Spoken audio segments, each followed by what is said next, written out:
Anyway, so Kevin Thumpston, Yeah, welcome to Al's Down Under. yeah. It's good to be down in Al's Down Under.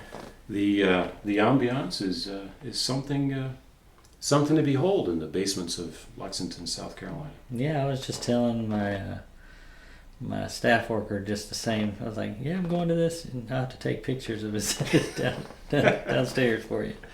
So I have to tell you, I don't know, other than the one lady on the airplane, I don't know if I've ever met anybody that has written a book before. Yeah. I don't think that I have. And I thought I would say, well, hey, I've got somebody I know that's written 2 books, but now you're telling me you've written 3 and you got the 4th on the way. So We'll see. I don't want to get too off the beaten path here, but have you decided you want to be an author? Is that what's going on here? What? No, my high school teachers and my college teachers would be just laughing that I'm actually writing books, since I only read one book all the way through in high school. When we got Was married, it fiction or nonfiction? it was a separate piece, and when we got married, Andrea was like, "What are all these yellow and black books in this?" And it was all the spark notes that I had kept from all those days. But Warning notes, warning signs. But I like thinking in concepts and thinking how to communicate things in a way that people might can understand and bring some kind of synthesis to certain ideas. And so it was kind of hard for me to put a lot of words around concepts as an author. But when I turned 50, I was like, I'd really like to write a book. I hate to At say 50. the pedantic thing, but I'm surprised you're 50. Yeah. Would not have put you quite there yet. Yeah, 53. You have a few more hairs than I have. Yeah. So as an author, I don't. That's kind of weird for me to say. I've been a pastor for 30 years coming up, and but it is interesting. Like, I'll be at different places, on airplanes and in restaurants, and I'll be typing away on some things, and people say, "Oh, are you a writer?" And I'm like, "Well, I guess I am." I'm doing the things that writers do, but Yeah, I don't. I What's guess funny I is that am. I used to think that I would answer questions, because you meet people and they say, "What do you do for a living?" And I thought I would be provocative and say, "Well, I'm an author because I write software." But at that same time, I have some English education in my background, and I've thought, I wouldn't mind doing that. I see, some value in that. And one of the things that I see is that this is a way I can live beyond my years. Yeah. No, that is a how can you perpetuate what you've learned and what you want to offer to the world. That was kind of Or just so that your kids one day will go, "Oh, he really was smart." they know better than that. But I have been really surprised. Like, in the South, you still got there's a bit of respect for a pastor, but when they find out that I've written a book, it's like I just went like this high in their mindset and credibility. I did not expect that, but they're so interested. What are you writing? Tell me all about. I've wanted to write a book. I think every person that has talked to me about being a writer, they're like, I'm wanting to write a book. So I try to encourage them. I just said the same You thing. just got to do it. Yep. You just got to start putting words down. And one thing that really helped me, because it's kind of daunting to think, okay, 270 pages with footnotes, and it's got to actually make sense and all that kind of stuff. And then you got to put it in front of people, and what will they think? Then you got to get a publisher, and you think of different authors that it took them, 30, 40 publishers. Each publisher takes about 3 to 6 months to get back to you. So it's kind of a daunting thing, but Or you can set a camera up in your basement, yep. cut the publisher And out do of the that. picture, and just put it right out online. Hey, we are a visual culture now, so but it's been a fun ride, and I just So when you started writing your first book, which was Questions of the Heart. Yep. Not that I was going to memorize that, but I knew this was the second one. When you first started writing the first one, did you expect to write 2 and 3 and 4? Or No, not at all. you thought, I'm going to get the one and done, just get it out of my system? Yeah, and so the first one I'd been thinking about for a long time, and so it was probably 6-7 years of thinking through the book and then putting it down. The second book came more out of a necessity, which is The Crossroads of Adultery. I just kept running in as a pastor and just being in the world. You know, you're running into all kinds of folks that are struggling with things, and so I'd had to deal with, you know, through the years of 30 years of pastoring, I've had to help marriages kind of rebuild and come back together. And there was really nothing that I saw that was helpful for a guy that it either infidelity had just come out or even caught or something, how to speak into their life. And a friend of mine had just gone through that, and I just kept he was hiding out in Texas, and I was just, it's a good place to hide out. Yeah. And so I was like, you know, Lord, what am I supposed to do? And at night I couldn't. I kept waking up, leave the 99 and go after the one, leave the 99 and go after the one. And so I was like, I got to get on a plane. I got to go after him. And so I went after him, and I tell you, the Lord just really worked a really cool thing in his heart, brought a real sense of remorse and forgiveness, and with his wife. And I was sitting on a little house in a what was it? It wasn't a Mormon village. It was like a Quaker village. They got in the whole small house rental in Waco, Texas. it was really good. It was a really nice place. And I was sitting on top of one of those, and I was reading Psalm 51, and it's like all the conversations it's had with a lot of different men. Just at verse by verse, it was like, this is the crossroad that he's going to have to face. And so those 12 crossroads are right there in the text. So, Well, they say you meet the devil at the crossroads. yeah, yes. Which is an interesting thought. I went through that thought exercise myself a couple months ago, and it was interesting because, well, you really do. And there's a lot of ways to slide downhill from there. Yeah. And just go to another crossroads and go to another crossroad, or you know, it's Which path are you going to take? And there's no guarantees about anything. And I think the biggest thing I got from it was go. You can't stop at the crossroads. You have to go. yeah. Choose. I mean, if you got 2 choices, choose one of them. If you got 10 choices, choose one of them. But the point mostly I came to was go. Do something. You Yeah. can't just stand here, because the longer you stand here, in some ways, I thought about it, the longer you stand there, the more of a target you become. Yeah. And that's a choice too. That's another path. It's just to stand there. So I wrote that book in like 2 weeks, Wow. which was a shocker. I didn't. So the first one, though, the Questions of the Heart, the Yeah. problem that you have in that one is you told your story. Yeah. You can't do that twice. No. I kind of laid it out there. I did stop at when I got married, because I didn't feel like I could. There's so many stories of others. Like, I can tell my story, but as a pastor, I can't go around telling all You the can't, stories of everybody exactly. else. So I was like, well, I'll just stop there, and then maybe later in life, when everybody's forgotten me, I can tell. Well, you Wow, gain the it is. wisdom along the way. And you're like, there's really smart things, but I can't tell what that smart thing was, because it will give away why I know that smart thing, or how I concluded this, or, you know, that, oh, you met somebody that XYZ, and you're like, yeah, I could tell you that story, but I can't tell you that story. Yeah, you just got to respect people. If they entrust you with the intimate details of their life, you gotta be hold that fast. All right, so let's get the intimate details of your life. Okay. You're not from around here. No. I grew up in 2 places. One, I was born in Jackson, Mississippi, and moved to South Carolina. Moved to one educational state at a time, and came to South Carolina when So I was you went 10. from the 50th to the 49th. Yes, We will say that South Carolina is not at the bottom. Yes, I got a little increase, but when I was 10, I moved to Greenville, and pretty much that's kind of where So how long were you in Jackson? 10 years. Okay, so you actually remember it. So Yeah. I was born, for example, in Fort Wayne, Indiana, but I was only there for a year.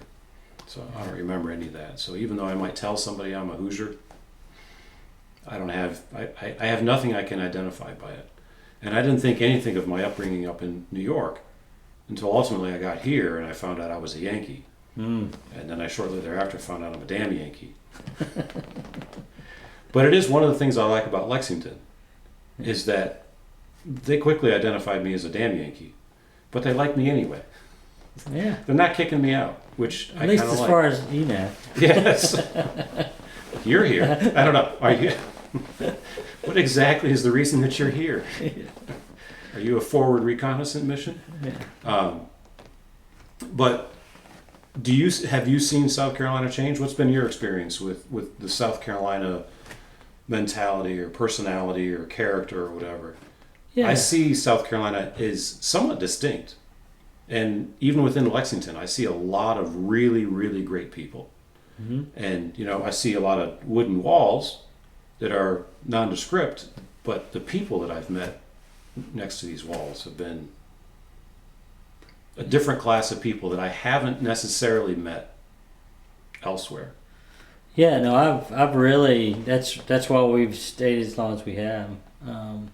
I'm in the church planting and starting churches, and so we moved a whole lot early on. But when we came to Lexington, we really felt like we fit and that we could call it home, and really raised our kids here. Were you any place in Lexington before you were here in Wood Creek? No, we were up in... So in spite of the fact that you lived across the street from me, you still felt like you fit. Yes, yeah. I bought the house before I knew that y'all lived down in the cul-de-sac. Frankly, I would not have read either of these books if I didn't know the author. I'm not disappointed that I've read either of the books. That's good. Plunder, I have to say, that there's a lot there because you've condensed 18 books, 23 books. I think there's 23 chapters in there. 25. 25. Okay. And you've taken little bits about a whole collection of books and kind of put them together in one meta book. Yeah. Which is an interesting concept in and of itself. So have any of these authors gotten a hold of you and said, hey, you missed my point? No, I'd love to see what they think about it. I've talked to a lot of different business folks. That the whole premise of that book and the way I designed it was, I don't think people read like they used to. We've got so many different options now, and so we've moved from a full book culture to a novella culture to a article culture, and then 240 characters or less. To a video, yeah. And so I wanted something that, especially men, not to throw men under the bus, but just wanted to give them an opportunity to catch hold of some good thinking from business leaders and pastors, and how they developed their leadership, how they grew as a leader. And so just 8-page kind of summaries with questions to go over with your leadership team. And I centered around how the reason why it actually works in the business place or in the church is because it's based on truth. And so I whittled through about 200, might have been even 250 different books. I was just, because I thought, man, I suck at being a leader, and I need as much help as I can get. And so I just started reading as much as I could, and I picked out the ones that were most meaningful to me, and how they were tied to a biblical basis. That, because I believe that the scriptures are truth, so that's why those things work. It's because it's based on truth. They're essentially the basis of our culture. So anything you're doing, anything you're writing about, any discoveries you're making, in all likelihood, you can still drill them back down to the fundamental. Everything refers in some way back to the Gospels, back to the Old Testament, back to these stories, and I mean, this is in large part the fundamentals of humanity. Yeah, and So- if it doesn't, that means it's part of what we've brought to the table. But how we've corrupted it, or how. Well, but still, how messed did we up. get here? So, Yeah. in Right. pretty much every single way. So, all right, you're 10 years old, you're in Greenville. Yeah. You got a mom and a dad, and you got, I think, 2 sisters. Mm-hmm. You're struggling to get around.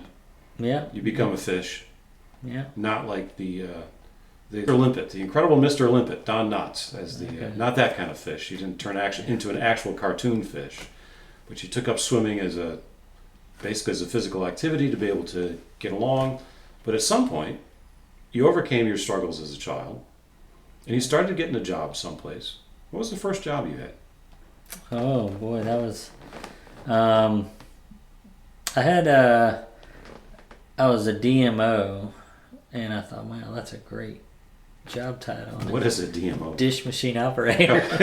And I was working at a nice restaurant, but I mean it was chaotic. And then a few months into working there, I found out they're laundering drug money through the restaurant, so they had to shut it down. They were a little upset that you kept washing the money through the machines. You're Yeah. like, wait a minute, no, we don't want that kind of laundry.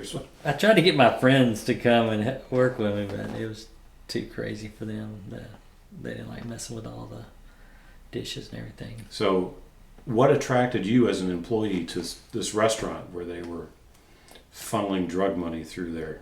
Yeah, I grew up in a home where there wasn't a lot of great communication between my parents, and really at 12 years old, I went into my parents' room and asked them, do y'all love each other? I knew wasn't something right there, and they couldn't say it. And so I walked out of that room at 12 going, I'm on my own. Got to figure it out. And so I lied about my age to go and work. Actually, my first job You gotta really want to wash dishes. was working at Burger King. But I didn't last that long because they wanted to do too many hours. And then I moved over to the dishwasher. That was an upgrade. I was going to say my first job, but McDonald's was not my first job. But I did work at McDonald's for a little bit of time in high school. I got fired. I thought that they fired me wrongly, so I made them hire me back, which they did, and then they fired me again. For the right reasons this time. It's like, well, no, I didn't give you the appropriate reason the first time, so I gave you a better reason the second time. Yeah, I always liked working. I'd hesitate with my children working in like restaurants, just in high school, because you're put in situations that you really ought not to be as a Yeah, but high schooler. didn't you learn from that? I did learn. I don't know what I I'm learned. sure. I learned how to spend a lot of money on things that I shouldn't. And Yeah, well, how long did it take you to learn that lesson? do a lot of things. It wasn't until college, my junior year, that really started to figure things out. Lord really got a hold of me. I was at group therapy down in 5 Points, and it's still there. And it was like 3 a.m, and we were just trashed. And I remember just sitting there, and all of a sudden I'm like stone cold sober, and I'm looking around, and in my heart of hearts, I just hear, Kevin, do you want this for your life? And it's as if God was saying, I've got so much more for you, Kevin, if you just follow me. Just trust me. And after that, it was about a couple weeks. Just kind of, they used to call me Otis from Andy Griffith's show, the Town Drunk. At work, I was working at a 5-star restaurant, Columbia's restaurant, making great money for college.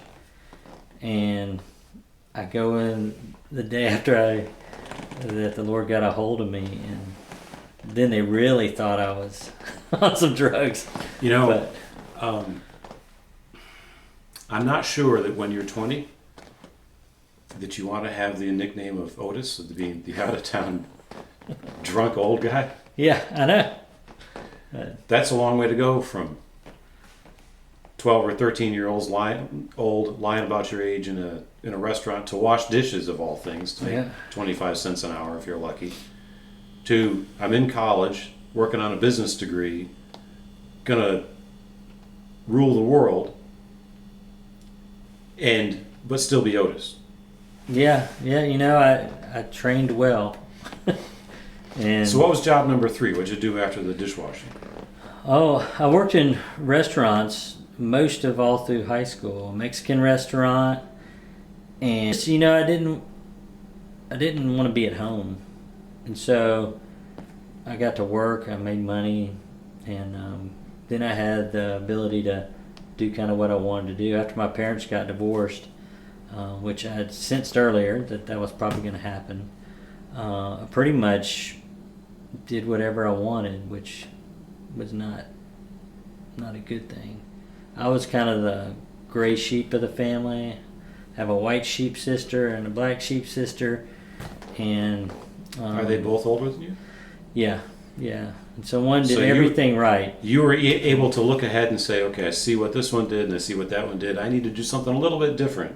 Yeah. I need to thread the needle through the middle a little bit. I saw the benefits of both of their lifestyles, and so I wanted the success of my one sister, but I wanted to have the fun that my other sister had, and so I just learned how not to get caught doing the things that I ought not to. But the easiest way to do that, not do them. What's that? The easiest way not to get caught is not to do the things. Yeah. Yeah, you would think that. Benefit of hindsight. But it was interesting, the Lord got a hold of me, and then He got a hold of my middle sister, the one that did everything right. She realized how you can never do enough. You can never, no success can really ever satisfy. And then my oldest sister, when I had come to the Lord, out of all the people in the world, I wanted her to know Him, because she didn't fit into this world, and she had a little girl and was trying to raise her. She was really into music, got messed up with a lot of drugs in Atlanta in the music scene. She was doing videos before MTV came on, and so I got to see and meet all these amazing artists when I'd go visit her. But she tried to get her life back together and was even doing like marathons, and she started getting a sense of a cough, and that kind of led to more, and they said, oh, it's just like an asthma or something like that, but it ended up being full-blown lung cancer. And so they gave her 18 months to live, and that just really wrecked my heart. Like I didn't know what to do, but my sister invited me probably about 6 months into the process.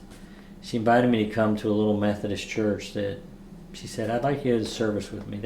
They do a healing service. And I'm thinking, oh, great. What's she getting into?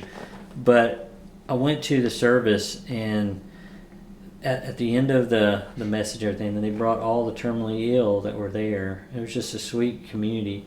And they would pray over the terminally ill. And I was just so numb from it all. We prayed over my sister. And I said, would y'all pray over me? I was planting my first church in Raleigh.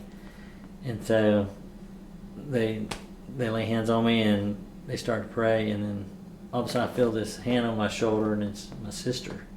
And I'd never heard her pray or acknowledge faith. And she said, just pray over me, Lord, Kevin has always longed to know if I know you. I pray that you would confirm that in his heart, that if it were not for this cancer, I wouldn't know you. But you've shown me who you are. Had you expressed that to her before this? No, she hadn't told me any of this. And I was shocked that she was going to this little church. And she just said, Lord, may I glorify you however many days that you give me. And I mean, that was just an amazing moment to hear my sister talk like that. And you you can't say this in the midst of when people are struggling, but when your heart is so hard, sometimes you have to face death to really be set free.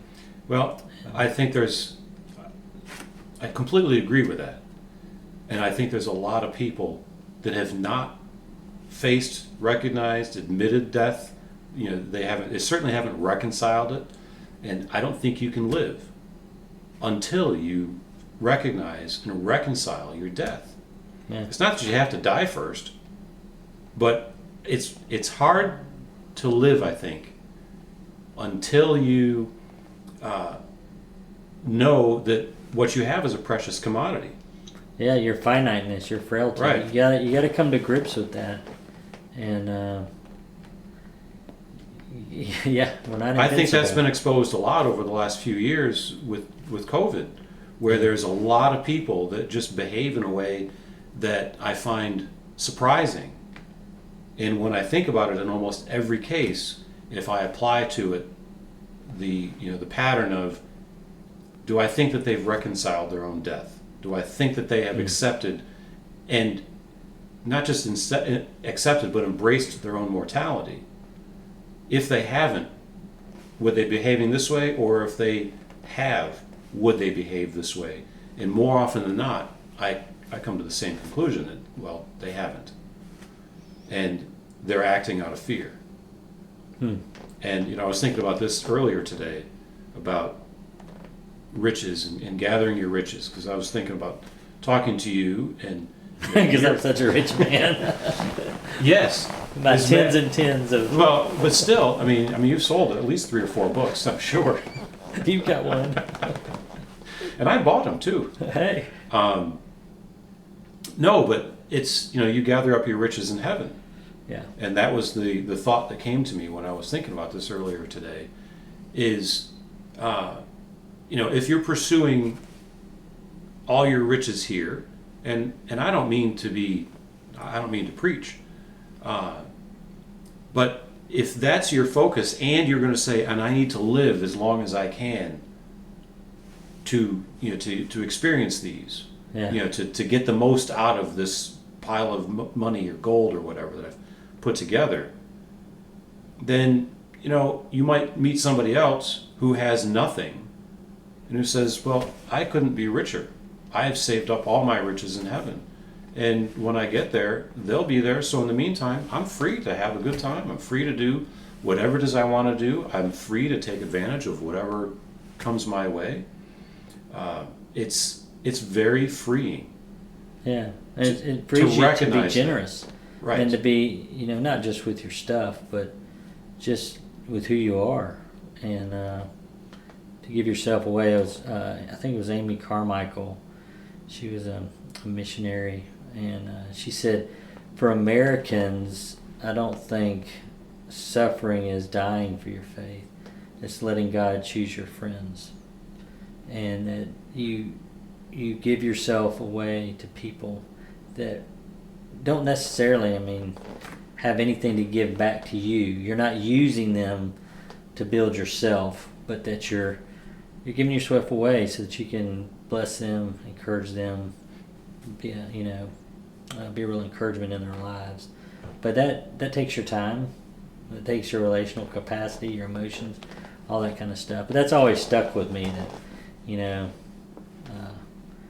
we let God kind of choose all that. So you're 13 years old. You're basically rebelling against everything. You're going down whatever crazy path you can. You're trying to work hard. You're trying to make money. That doesn't sound to me like the recipe of somebody who got straight A's. No. And if... So I don't mean to denigrate the University of South Carolina, maybe in favor of Clemson, I don't know. But how does somebody in that position, how do you get into the University of South Carolina? Have they no standards? Well, when I was graduating, I think I had like a 1.9. I really thought I was going to flunk out. I'd gotten a DUI already at 17, been in jail, trying to figure out, what's going on. and my mom is just uh, when they got divorced, all she said was, "I gotta have Kevin," because I was tanking, and I really bank a lot on that. My mom kind of took me in. It didn't deal with all the stuff I had to deal with, but my friends that I hung out with, they were like, "Hey, we're gonna go to college. You should too." And hey, let's ski. We love to ski and do all this stuff. So we chose to go to Elise McRae. It's up in Banner Elk, next to beach and Sugar Mountain. And so we said, I think you had to have a 700 on the SAT to get in. So you get 400 for your name. And so we got in. Yeah, well, the other 300 don't come for free. Yeah.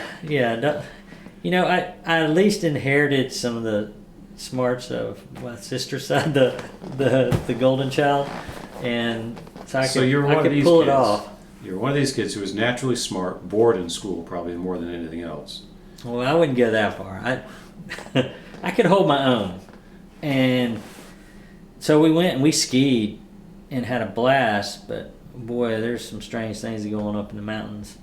So after a year, we were like, okay, we need to go somewhere else. And so we had a lot of our friends that were down at USC, and they were in a fraternity. And we thought, hey, that'll be fun.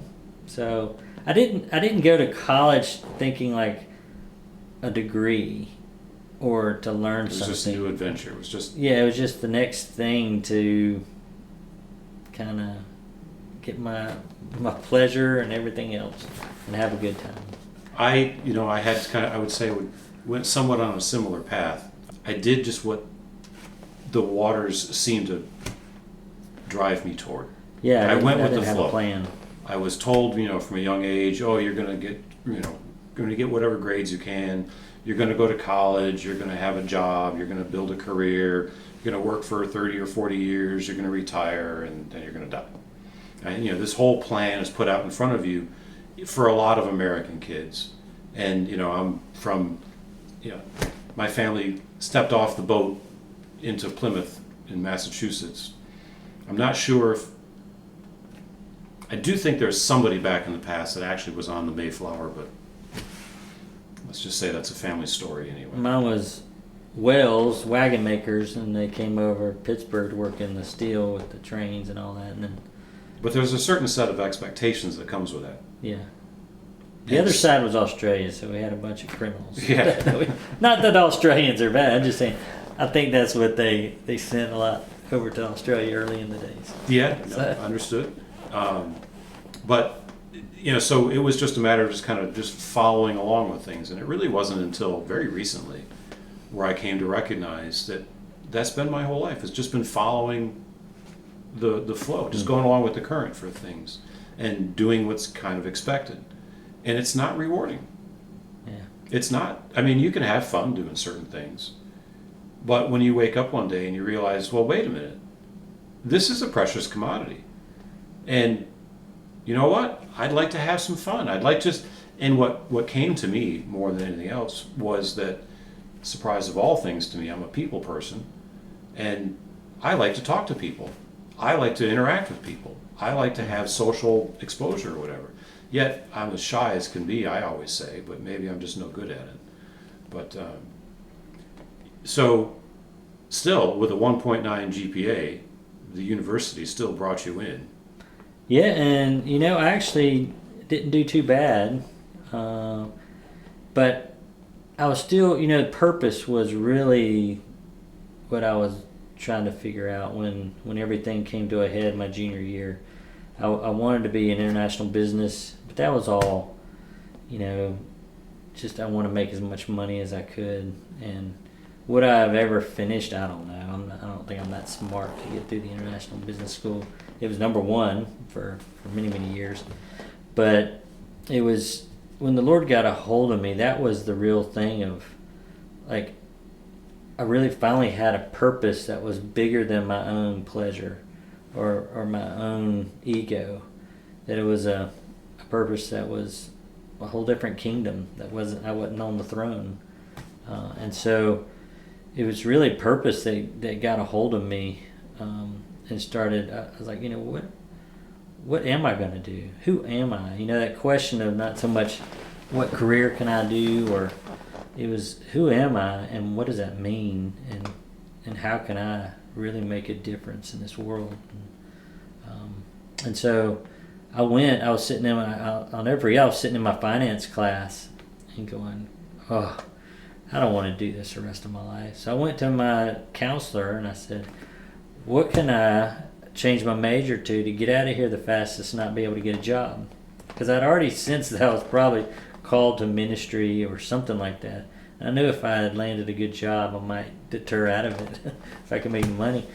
And she kind of looked at me dumbfounded, but then she looked at my the classes I take. She goes, "That would be psychology." And so I said, "Change me to psychology."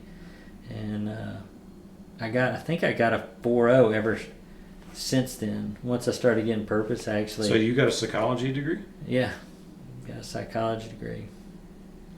And it was interesting. Just most of my professors were great.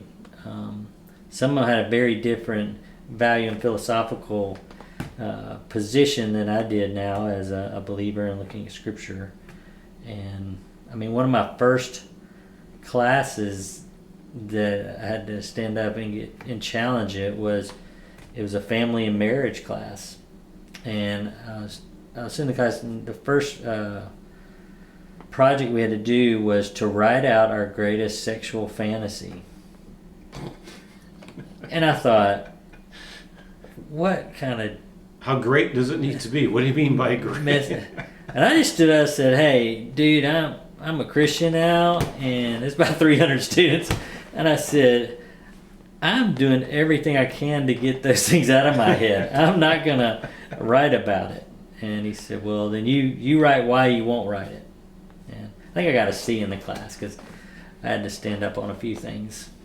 So how long, or have you noticed? Because one of the things that I seem to have noticed among a lot of the big philosophical minds and the big psychological minds, and the only biggest psychological mind that's coming to mind right now is Carl Jung, but most of these guys, I think, were very religious.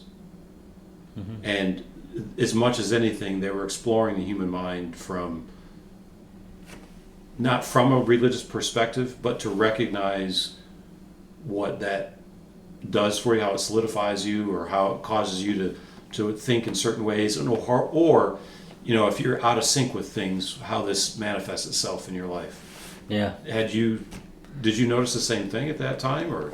Yeah, no, I learned, actually I saw the providence of me shifting into psychology. I got to see a lot of different worldviews of how you view humanity, how you view the moral structure of a person, how the cognitive and the relational and sociological, all those kind of factors play into how it shapes a person. And so I learned a lot. I did come down to a lot of the conclusions that, for the most part, a psychological theory initially is that man is ultimately good, and that other things affect it and corrupt it, where the scriptures talk about how we were created good, but then we fell, and so man is ultimately corrupted, and so we have to be redeemed out of that. And so for psychology, it's how to better yourself in humanity and how to guard against different influences. And so it's a lot of pressure on humanity to do something that actually Scripture says you can't actually do on your own. And so if you're trying to change all the things that are influencing you and you've missed that actually you're the problem, then you gotta, you're in a room with 10 people and you're looking around to figure out who the patsy is, and you don't see the patsy, it's you. Yeah, G.K. Chesterton was great. They sent out a request to the newspaper saying, what's wrong with this world? And he sent back a response, I am. And that was probably a really good. Well, it's interesting because I saw a reference to something like this today, and I'm struggling to remember exactly where. But somebody was talking about a woman who had gone into her. I think she had. I don't know if she went to her pastor or if she was going to a counselor. It was one or the other, and she was She was saying, struggles I'm having, and I think it was her counselor was telling her, well, this is what's going on, and so on and so forth. And she said, I really hope that you find something wrong with me, which seemed like an odd thing to say. But it was a very redemptive thing to say, because she said, if there's something wrong with me, that means I can be fixed. And everybody else out here is good.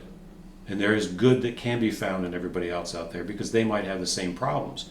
But if there's nothing wrong with me, then I'm not redemptive, and neither is anybody else. And what's the point of living?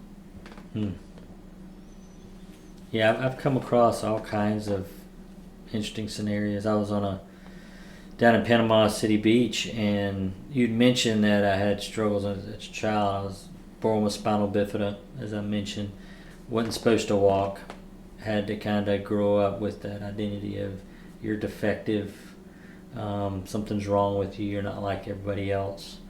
And so that can kind of shape you Right. for a while when you're thinking that you're just trying to be, normal. But what is normal, in our world? But it wasn't until I came to grips with that God just really said, I don't make mistakes.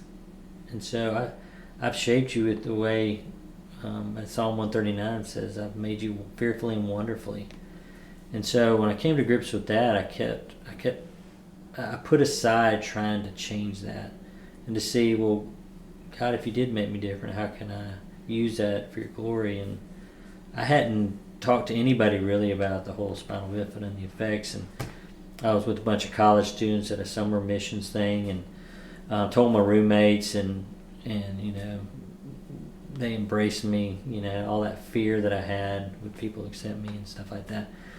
But the next day, we all had to get these odd jobs. I worked in a shell shop at the beach in King Neptune. That's great. I learned like 500 shells before I got a 25-cent raise. But there was a guy working at a Kentucky Fried Chicken, and he said, hey, y'all, I want y'all to pray for this young family. The mom found out that her baby's going to be born with spinal bifida, and she won't ever walk or anything. The mom wants to kill herself. And I had just shared all this, and then here comes this other. I said, hey, would you ask them if I could meet them? I was born with spinal bifida, because this wasn't somebody in my room. And they said, sure. And so the family let me come and visit, and I got to tell them how God doesn't make mistakes, and that this child, God will do something with this child. And so you shouldn't get rid of the child, and you shouldn't get rid of your own life. And they actually both, husband and wife, came to Christ, and invited me to the birth. So I jumped in the back of a pickup going to Destin, Florida, and the baby's born, and there's a 4-inch hole. Babies are not that big, but there's a 4-inch hole on her back, and it's just a wide open gap, and that's one of the types of spinal bifida. And they said she won't be able to walk, and she'll be quadriplegic. And so I got to go into the neonatal room. I still don't know how I got in that. They would never let you do that today. It's too bad, probably. But I just prayed over her, and I'm not saying I'm a miracle worker or anything like that, but I tell you, she started kicking her legs, and then a little later she started moving her arms, and they realized that she was going to be able to use them in a pretty competent way. That the big hole and everything, all the nerves were intact. It was just she was missing all the vertebrae and the muscular structure and all that. And so it was just a beautiful picture that God could use my weakness and bring him glory. And then the next couple nights we were out on the beach, and I saw this guy sitting by himself, and I went over and talked with him, and he said, are you one of those college students that's telling people about Jesus? I said, well, as a matter of fact. Matter of fact, I am, and just saw you over here. You seem kind of lonely. And, but it seems you're getting the message already. We can talk about whatever you want to. And he said, I used to believe, but I don't. My son died when he was 6. I can't believe in a God that would do that. And so what he died when he said spinal bifida. And so I got to tell him all that and just encourage him. But man, heart-wrenching. I mean, how do you make sense of a child dying? And that's the kind of thing that has probably been one of the primary movers for me. And I think the first apologetics type book I read was Ravi Zacharias' Why Suffering. I know we're not supposed to talk about Ravi anymore, but he wrote some wise things. We all have our foibles, and yes, I'm not willing to throw the baby out with the bathwater. But that was that question of, like, why do we have so much suffering? What is it good for? And it's the same thing that happens in everything.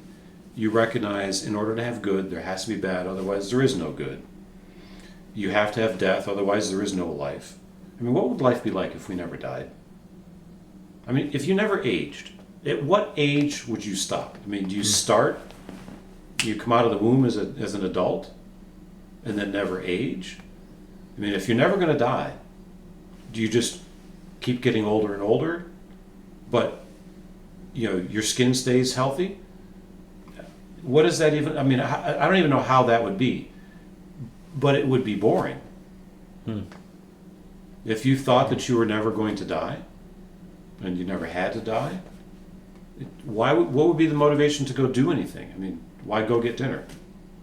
Yeah, I just in art, there's the whole sense of black and white photos and the contrast of the dark and the light. It's not so much a yin yang kind of thing where they're equal.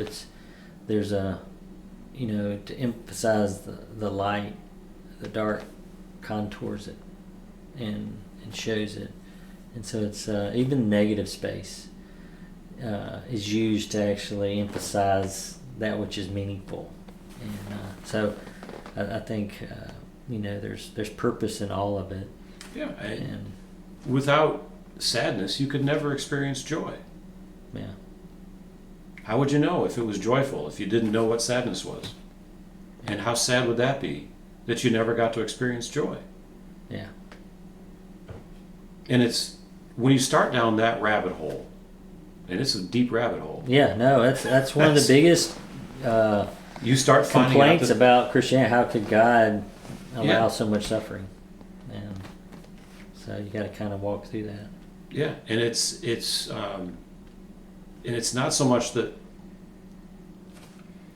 it's not a vindictive thing, or it's not a punishing thing. It's it's how you define it. It's how you live it. It's how you work your way through it. And ultimately, I mean, we're all going to suffer in some way or other. If you're not suffering now, you will be soon.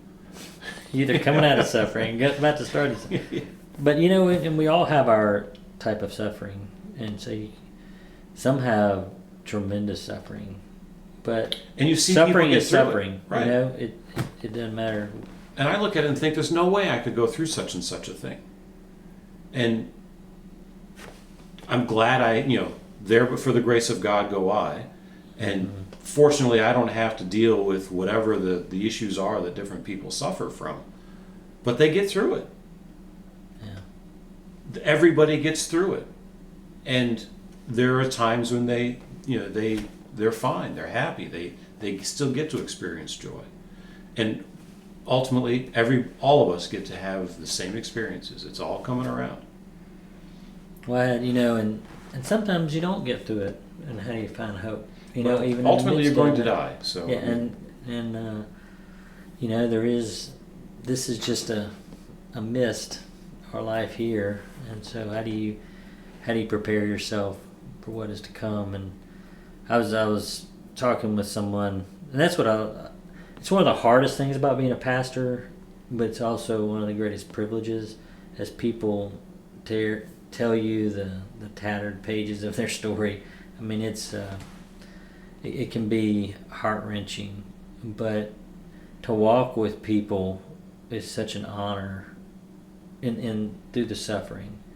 Whether you're walking through a family that, their loved one has cancer and they want you to be there at the last moments, and or they're at their wits' end with their teenager, or nobody's ever been at their wits' end with their teenager. Come on. Or they've lost their job, and they're just it's a real privilege to walk with suffering. I mean, that's I think that's why God has called pastors, so that people can know you're not alone. That He is with us through it all. He'll never forsake us, nor leave us. And so, how do you walk with people through it? And there's some folks that they're gonna have to deal with something for the rest of their lives, and they could try to pray it away. They could try to fix it by the things but it isn't gonna do. And so, how do you work through that? I mean, Paul had his thorn in the flesh. We don't quite know what that was, but he said it actually kept him humble, so that he'd be in his weakness, he'd be one who glorified God through it. So you became a church planter. Your first church you planted was in Raleigh, and the last church you planted is here in Lexington, the Watershed. How many in between? I did. I worked at a Korean church during seminary, and was the English-speaking pastor. It was kind of a fun thing. I loved the folks there.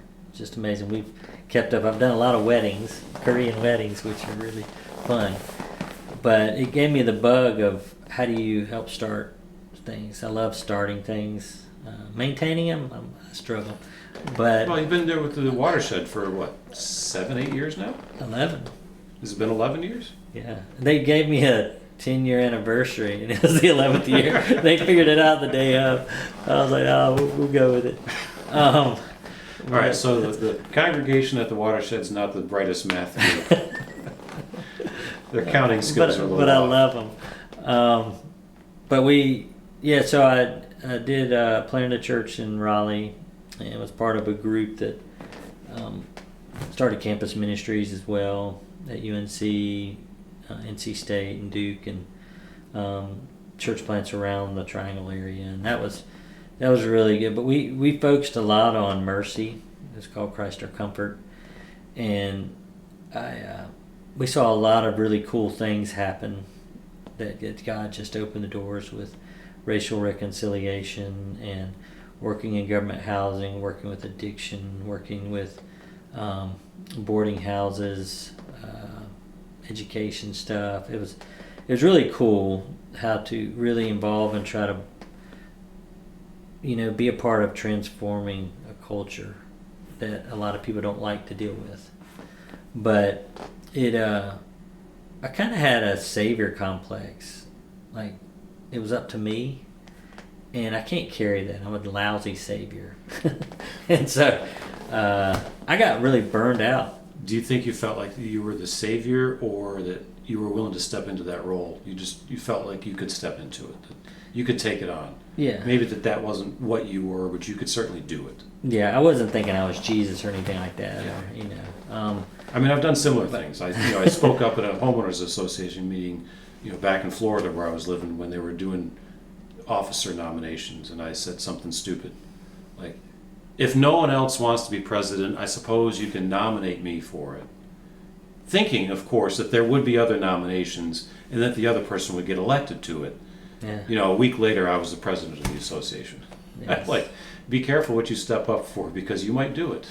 Yeah, now that was the thing, is I didn't know how to say no, because every door would open, because nobody was really engaged. And I can't say that. I mean, there are a lot of people doing a lot of things that are really good, but all the doors that were opening, I didn't have a great discernment. I was only 29, and so I didn't know how to manage, capacity, and what our church's capacity was, and what mine was as the pastor. And so I stepped out after 7 years, and we learned a lot of things, and the church has gone on to do well. But I had to kind of deal with, is my success built on how well I'm doing or how well my ministry is, and how does that affect my family, and am I finding my identity in that rather than in Christ?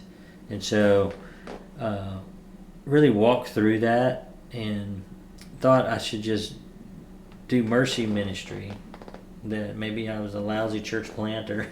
And so I did that down in Charleston for a couple years, and just realized that actually I was just a really tired church planting, and I needed a team. I needed to build a capacity.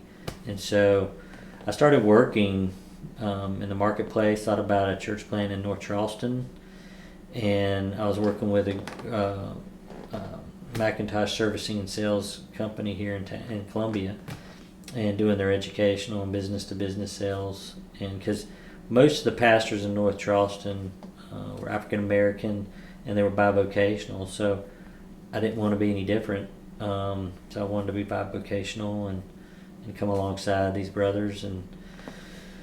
But then one thing led to another, and the economy crashed, and which wasn't a good time to do a mercy church that needs good resources to help people that don't have much. And my friend, they'd gotten some momentum. They ended up wanting to come to North Charleston. So I thought that maybe I just was to cast the vision for that, and somebody else was going to do it, just kind of pave the way. And then the company here said, hey, we'd like you to come and help with operations, but you got to move to Columbia. And so we were like, okay, well, we prayed about it and thought through it, and we both went to USC, my wife and I, and so felt like coming back home, and was worked there for a while, and was doing pulpit supply, helping with churches, just waiting on God to bring a good team that I could be who I am. I could share my weaknesses and everything. Say, this is what God's gifted me, and this is what He's not. What do y'all think? And so the roommate of the guy that owned the company I was with, he came in and started telling me about these few guys that were wanting to do something in an old mill in Lexington, but they didn't. He goes, I think you need to talk to them. They're kind of at a place where they don't know quite what to do next. I was going to ask you, why the old mill? How did that space come about? It was 3 guys here in Lexington: a dentist, an architect, and a doctor. And they sounds like the beginning of another great story. Yeah, and they saw the next generation not going back to church, and a lot of them were their children. So they were like, what can we do to encourage them? And so they thought of a third space. And the old mill was a cool space, and there was an empty area in the basement. So they invested some money and built it out as a coffee shop and a venue to do concerts and conferences, but also to do a study with the college students. And so one thing led to another. It started to catch some momentum. They started doing a service at night, but then they were kind of at a standstill. Didn't know, were they a coffee shop? Were they a concert hall? What are they? And so I met with them, and it was almost an immediate, like